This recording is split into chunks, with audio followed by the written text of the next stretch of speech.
Allez, nous voilà partis avec notre petit Leapmotor B10. Un petit coup de badge avec cette carte au niveau de la console centrale, ça équivaut à un démarrage, hein. Ou sinon, vous avez directement la Digital Key qui est présente sur votre téléphone.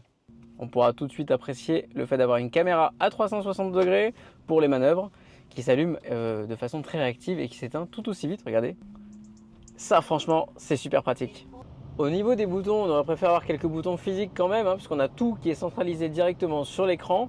Bon, on garde un petit widget en bas et puis surtout un widget ici sur lequel vous pourrez tout gérer rapidement, notamment enlever l'alerte de survitesse directement ici, ou alors la surveillance du conducteur, qui est le mouchard que vous détestez tous, nous y compris. Si ce véhicule est d'origine chinoise, sa conception a été en partie réalisée, et notamment sur le châssis, en Italie, auprès des autres modèles de chez Stellantis, et donc bénéficie d'un véhicule beaucoup plus tenu, beaucoup plus adapté à notre conduite, que ce soit sur la suspension ainsi que sur le confort, mais même sur la direction, un peu moins flou que certains autres modèles chinois. Ce qui impressionnait déjà dans son grand frère le C10, mais tout autant ici, c'est la qualité de présentation, de finition et vraiment l'aspect zen à l'intérieur, au-delà du fait que ça soit un véhicule électrique bien évidemment.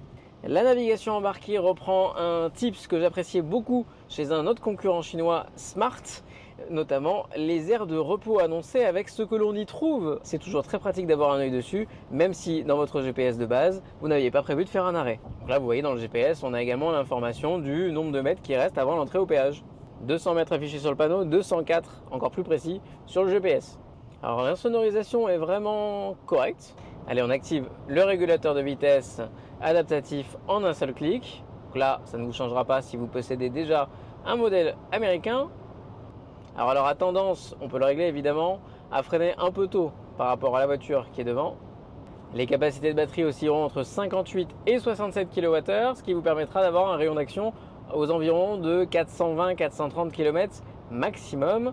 Là où la voiture se démarque de la concurrence, ça sera sur la capacité de recharge qui est ici de 20 minutes pour un 30 à 80, comptez 23-24 minutes pour un 20 à 80, ce qui est plus réaliste.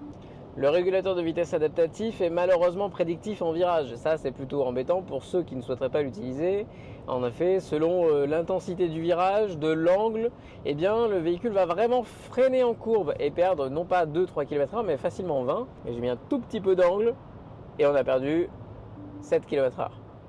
Le fameux test du Dodan. Le véhicule est très bien suspendu. Alors on a un peu l'effet d'un chewing-gum. Finalement, ce B10 se débrouille bien mieux ici, sur les petites routes, avec un châssis, on le voit, qui a été quand même pas mal adapté pour notre marché.